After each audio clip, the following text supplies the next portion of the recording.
Hello everyone.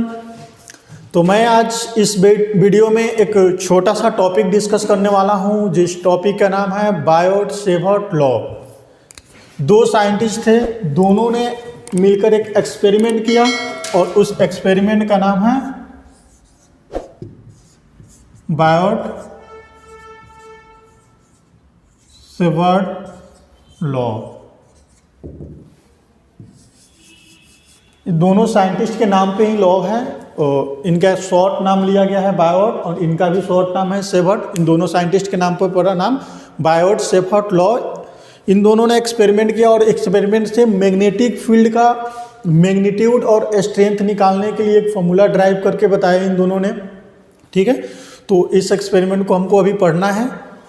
एक experiment आपको exam में इसी शॉर्ट फॉर्म में ही आता है, बायोट-सेवर्ट लॉ के नाम से इस एक्सपेरिमेंट को जाना जाता है, तो एग्जाम में भी ऐसे ही पूछा जाएगा। ठीक है, तो हम लोग को पता है कि मैग्नेटिक फील्ड जो है वो वेक्टर क्वांटिटी है।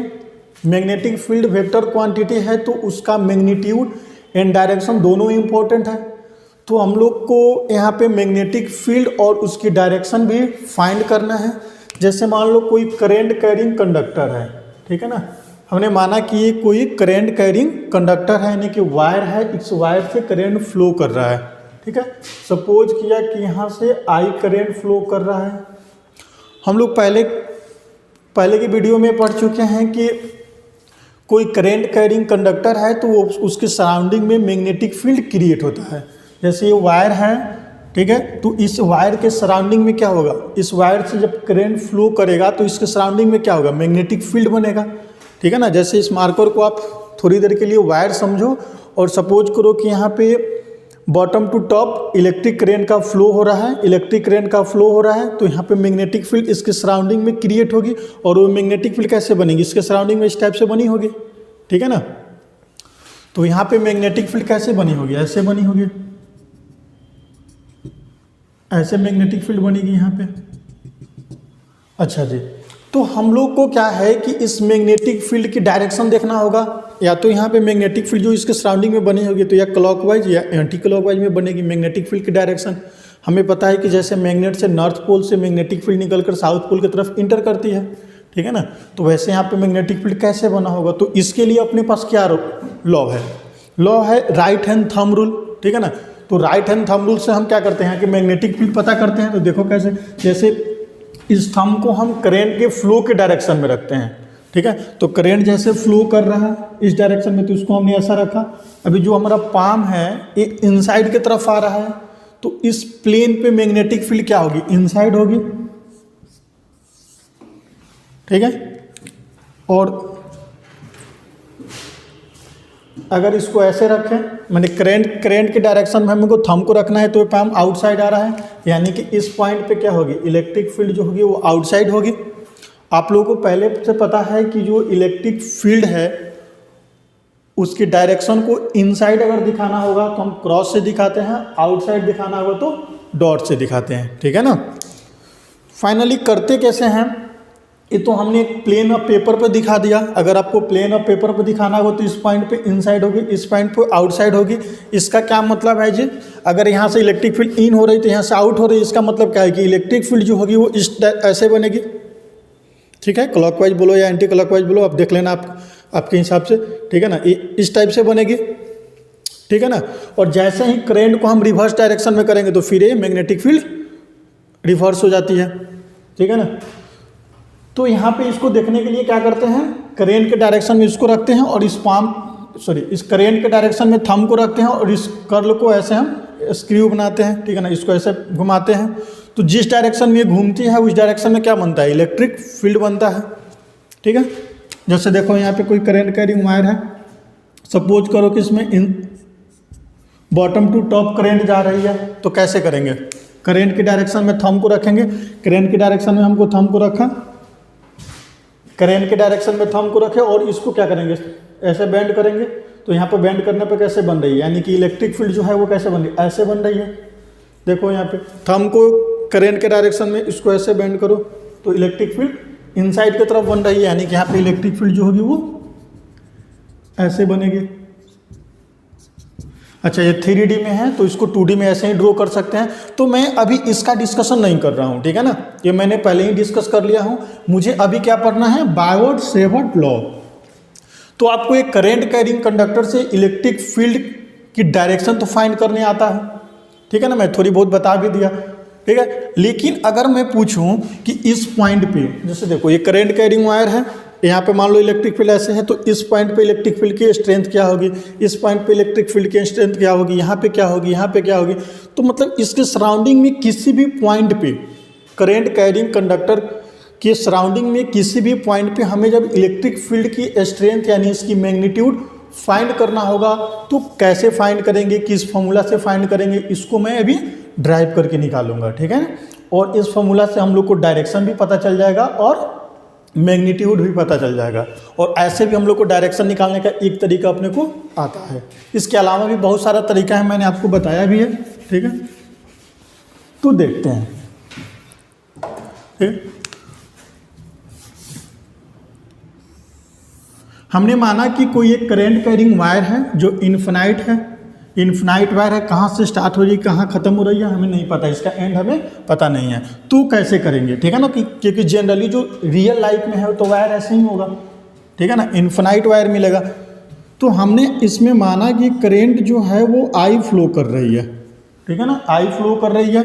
और हमने ऐसा सपोज किया कि इस पॉइंट का हम नाम देते हैं पी। इस पी पॉइंट पे हमें इस वायर में आई करंट फ्लो होने के कारण इलेक्ट्रिक फील्ड का स्ट्रेंथ बताना है, इस पी पॉइंट पे बताना है। अच्छा, इसकी डायरेक्शन देखो तो कैसे होगी।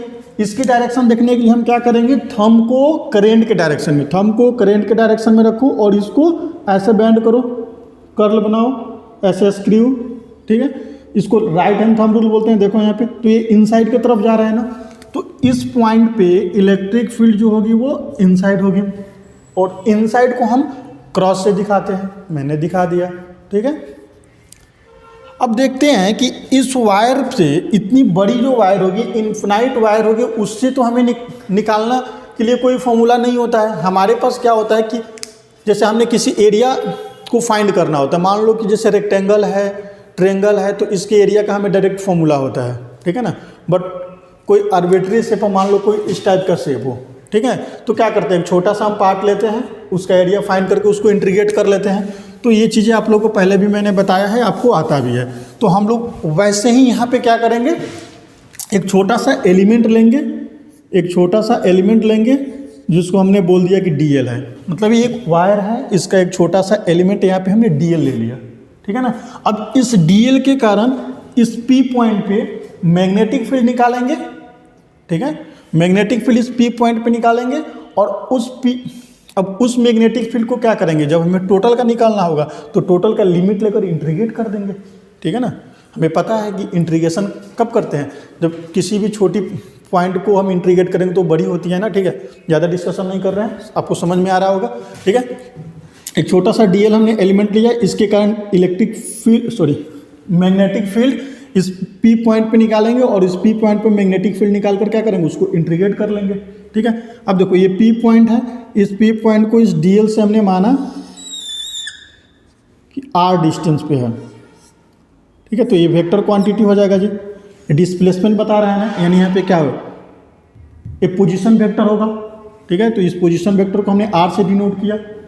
अब देखो यहाँ से जो होगी, एंगल इधर भी बन सकते हैं, एंगल यहाँ भी बन सकती है, तो हम इस एंगल को भी कंसीडर करेंगे। मैं अभी आगे बताता हूँ कैसे लेना है, ठीक।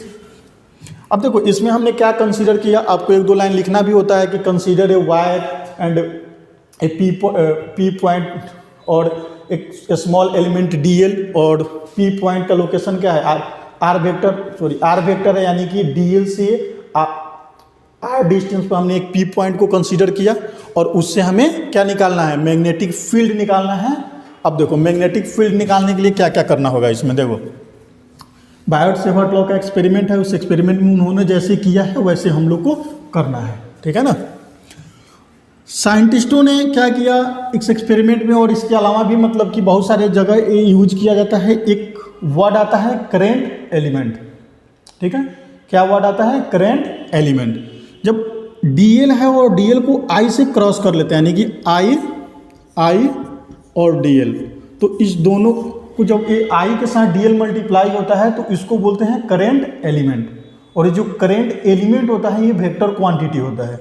तो वेक्टर क्वांटिटी होता है तो किसी या तो आई के ऊपर वेक्टर का साइन ले लो या डी एल के ऊपर वेक्टर का साइन ले लो, किसी एक के ऊपर। तो जनरली आई डी एल के ऊपर वेक्टर का साइन लेते हैं और आई डी एल इसे लिखते हैं। ठीक है, ठीक। अच्छा जी, यहाँ पे हमें डायरेक्शन पता चल गया। ठीक है ना। अब हम फॉर्मूला ड्राइव करेंगे, उससे भी डायरेक्शन हमें निकालने आ जाएगा। खैर अब देखते हैं यहाँ पे जो करेंट फ्लो होगा, अगर करेंट का मैग्नीट्यूड बढ़े, अगर करेंट का मैग्नीट्यूड बढ़े तो यहाँ पे मैग्नेटिक फील्ड की स्ट्रेंथ बढ़ेगी। जितना ज़्यादा वायर से करेंट जाएगा उतना ही ज़्यादा मैग्नेटिक फील्ड उसके सराउंडिंग में होगा। तो हम ऐसा बोल सकते हैं कि जो मैग्नेटिक फील्ड है वो डायरेक्टली प्रोपोर्शनल टू करेंट है, बोल सकते हैं। सिंपल बात है। अब देखो यहाँ पे जो डी पी पॉइंट माना, इस पी पॉइंट पे हम मान लेते हैं कि मैग्नेटिक फील्ड जो है वो डी बी है।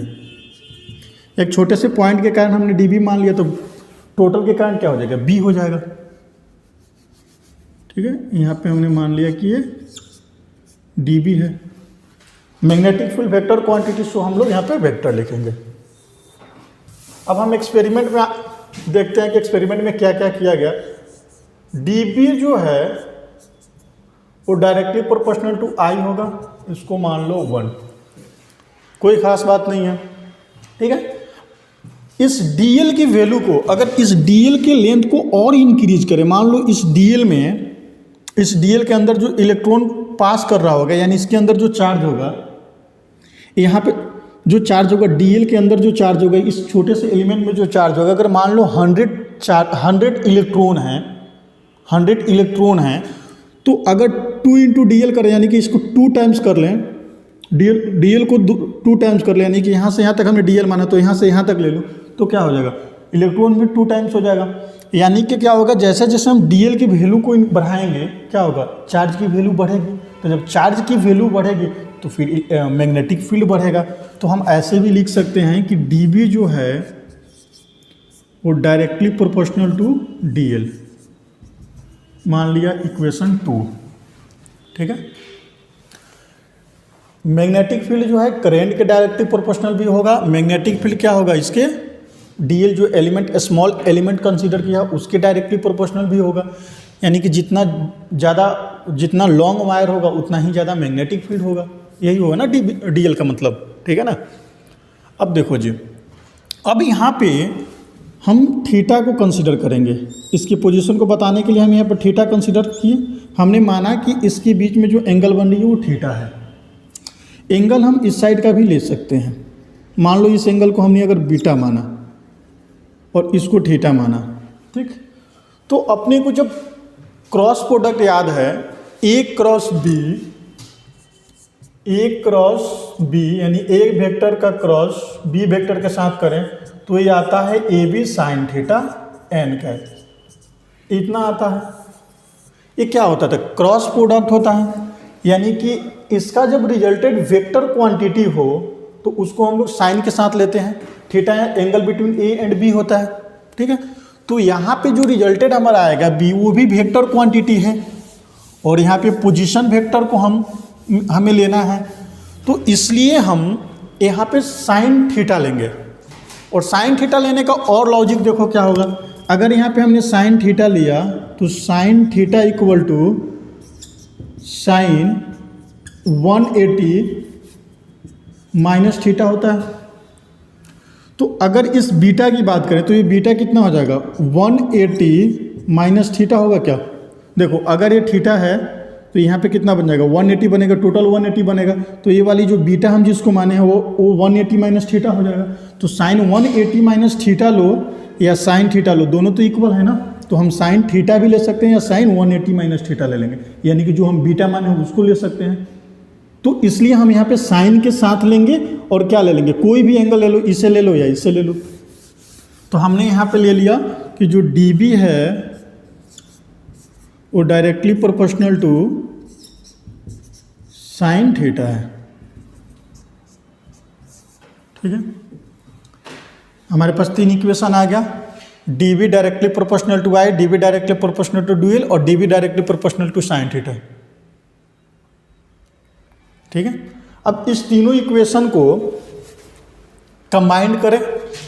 ठीक है, इन तीनों इक्वेशन को कंबाइन करें तो क्या बन जाएगा, dv directly proportional to I dl sine theta. ठीक है, देखो जी, अब एक और चीज़ देखना है इसमें, जो पोजीशन वेक्टर r है, जो पोजीशन r है, इस r की अगर वैल्यू बढ़ेगी, अगर ये p पॉइंट यहाँ से यहाँ पर शिफ्ट हो जाए, सपोज करो इस पॉइंट पे हमें मैग्नेटिक फील्ड निकालना होगा, तो इस वायर से जितना ही डिस्टेंस बढ़ेगा मैग्नेटिक फील्ड घटते जाएगी, डाउन होते जाएगी ना। देखो यहाँ पे ये वायर है, इसके सराउंडिंग में मैग्नेटिक फील्ड ऐसे है। ठीक, अब इस वायर के नज़दीक में यहाँ पे मैग्नेटिक फील्ड की कुछ वैल्यू होगी, जैसे जैसे डिस्टेंस बढ़ती है मैग्नेटिक फील्ड कम होते जाता है, फिर धीरे धीरे क्या होगा, एक पॉइंट आएगा जहाँ पे मैग्नेटिक फील्ड का स्ट्रेंथ 0 हो जाएगा, यानी इसका कोई इन्फ्लुएंस नहीं होगा, इसके फील्ड से वो बाहर चला जाएगा। तो वैसे ही ये पी पॉइंट कि जैसे जैसे डिस्टेंस जो इस वायर से बढ़ेगी मैग्नेटिक फील्ड का स्ट्रेंथ कम होते जाएगा। ठीक है ना, तो देखो, तो हम ऐसा बोल सकते हैं कि जो dB है वो इन्वर्सली प्रोपोर्शनल है r स्क्वायर का। स्क्वायर के टर्म में इसलिए हम लोग ले लेते हैं कि कभी ये निगेटिव ना हो। ठीक है ना, डिस्टेंस कभी निगेटिव नहीं होता, इसलिए स्क्वायर के टर्म में लेते हैं। और आपको कूलम्ब्स लॉ में भी मैंने बताया था, उस समय काफ़ी डिस्कशन भी हुआ कि वो स्क्वायर के टर्म में क्यों लेते हैं। ठीक है ना, चलो जी, अब इन सभी इक्वेशन को, चारों इक्वेशन को कंबाइन करो। कंबाइनिंग इक्वेशन 1, 2, 3 एंड 4 सभी को कंबाइन करो तो क्या बनेगा,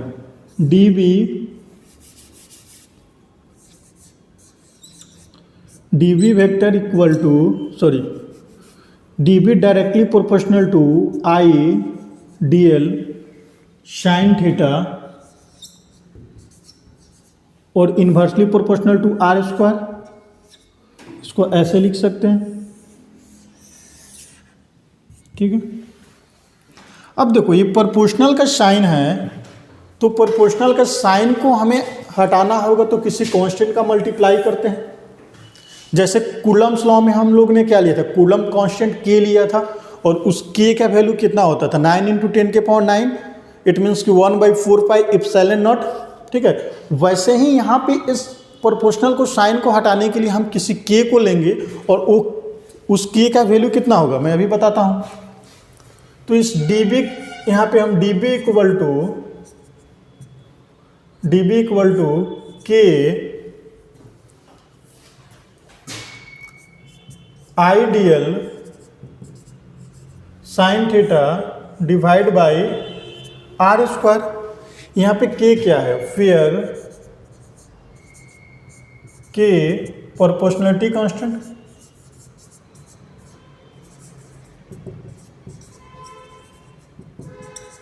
proportionality constant and k equal to mu naught by 4 pi और इसकी वैल्यू होगी 10⁻⁻⁷। ठीक है, 10⁻⁻⁷, वेयर म्यू नॉट होती है permeability of free space. Mu naught जो होती है वो क्या होती है, परमिएबिलिटी ऑफ फ्री स्पेस। ठीक है, और आपको ये पता है permeability of free space mu है, इस ये होता किसके इक्वल है, म्यू नॉट इक्वल टू होता है mu divide by mu R, यानी permeability of medium divide by permeability of relative permeability. ठीक है ना, ये किसके इक्वल होता है, म्यू नॉट के इक्वल होता है। इसका वैल्यू होता है 10⁻⁻⁷, 4 पाई इंटू 10 का म्यू नॉट बाई 4 पाई का वैल्यू होता है 10⁻⁻⁷। तो इस वैल्यू को हम लोग यहाँ पे पुट कर लेंगे। ठीक है, तो मैं इसे रफ करता हूँ, इसे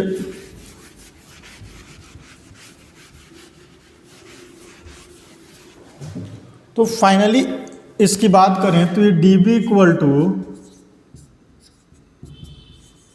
mu naught by 4 pi ideal sine theta by R square बन गया। ठीक है। म्यू नॉट क्या होता है?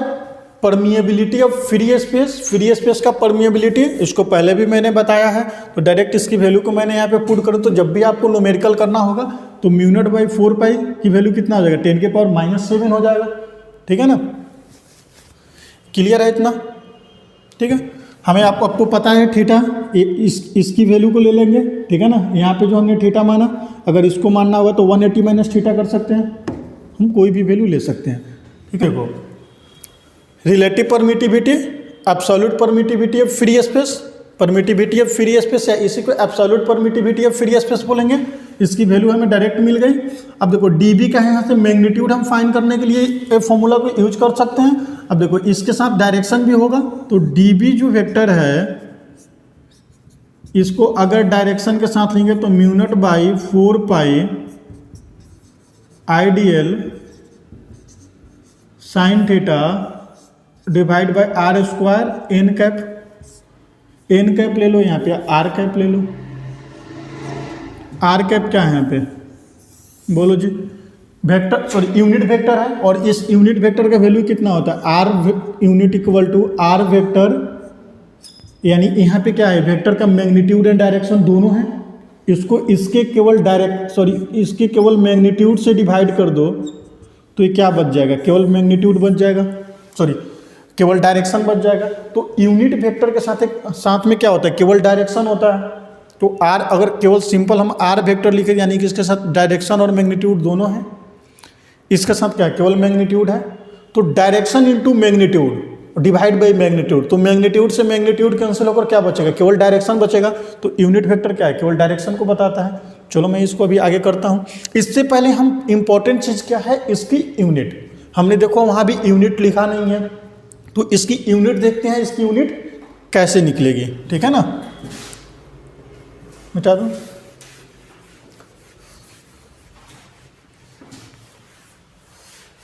देखो जी, यहाँ पे हम पहले म्यू नॉट की यूनिट निकालते हैं। क्यों? क्योंकि हमें जो पता है मैग्नेटिक फील्ड की जो यूनिट होती है वो क्या होती है? टेस्ला होती है। तो फाइनल जो हमारे पास आंसर आएगा डीबी की, उसका यूनिट क्या होगा? टेस्ला होगा। जब हम एसआई यूनिट में सभी क्वांटिटी को एसआई यूनिट में लेंगे तो, ठीक है ना? तो देखते हैं। तो हमें इम्पोर्टेंट क्या है? डीबी का, सॉरी डीबी नहीं, म्यू नॉट का यूनिट हमें इम्पोर्टेंट है। म्यू नॉट का यूनिट निकालते हैं। म्यू नॉट क्या है? पर absolute permittivity of free space. और म्यू नॉट बाई 4 पाई का मैंने वैल्यू बताया था 10 के पावर -7। जैसे आपको कूलम्स लॉ में के की वैल्यू 9 × 10 के पावर 9 होती है, वैसा ही यहाँ पे 10 के पावर -7 होता है। ठीक है ना? और ये एसआई यूनिट में है, और इसकी अब यूनिट देखते हैं क्या होता है। ठीक है ना? इसकी यूनिट निकालने के लिए क्या करेंगे? Mu naught equal to dB into 4 pi into R square लिख सकते हैं, divide by ideal sine theta. Unit लिखो, डीबी का क्या होगा? टेस्ला। 4 पाई का यूनिट क्या होगा? 4 पाई। आर का क्या हो जाएगा? Metre square. यहाँ पे आई का क्या हो जाएगा? आई का एम्पियर। डीएल का क्या होगा? मीटर। और ये एंगल है, वो भी एंगल है, तो इसकी यूनिट लिखने की जरूरत नहीं है, साइन थीटा। और 4 पाई भी, तो एम से एम कैंसिल हो गया। ठीक है? तो ये कितना आ जाएगा? टेस्ला मीटर पर एम्पियर। यानी इसकी यूनिट की अगर हम बात करें तो क्या लिखेंगे? टेस्ला मीटर एम्पियर की पावर -1। ठीक है?